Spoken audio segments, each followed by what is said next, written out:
இதுக்காக தான் ஆர்ஓஐஎஸ் நம்ம மெயினாக யூஸ் பண்ணுறோம். ஓகேங்களா? நீங்கள் நிறைய இடத்துல ஆர்ஓஐஎஸ்ன்னு கேள்விப்பட்டிருப்பீங்க. ஆர்ஓஐஎஸ்னால் என்ன? Return on ad spend. Amount ஒரு விளம்பரத்துக்குன்னு செலவு பண்ணுற அமௌண்ட்லேருந்து நமக்கு எவ்வளோ ரெவன்யூ ஜென்ரேட் ஆகுது, எவ்வளோ சேல்ஸ் வருது அப்படிங்கிறத பார்க்குறது தான் ஆர்ஓஐஎஸ். ஃபார்முலா இதாங்க, அவ்வளோதான். ROIS is equal to total சேல்ஸுங்க. ஓகேங்களா? சேல்ஸு பை ஆட் ஸ்பெண்ட், அவ்வளோதான். 10,000 வந்து உங்களுக்கு சேல்ஸ் வந்திருக்கு இன்றைக்கி. ஆட்லேருந்து 10,000 சேல்ஸ் வந்திருக்கு. பை எவ்வளோ ஆடுக்கு செலவு பண்ணீங்க? 2,000 அப்படின்னா உங்கள் ஆர்ஓஐஎஸ் 5. ஓகேங்களா? இந்த நம்பர் 5ன்னு கிடச்சிருச்சு, 3ன்னு கிடைக்குது, 10ன்னு கிடைக்குது. இதை வச்சு என்னப்பா பண்ணுறது? ஓகே, இங்கே வாங்க.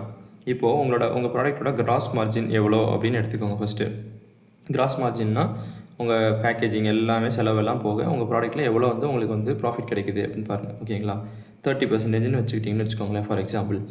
இப்போது இந்த 30% இந்த ஃபார்முலாவில் போடுங்க. 1/30% இன்ட்டு 100 ஆர் 1/0.3ன்னு போட்டுக்கோங்க. ஓகேங்களா?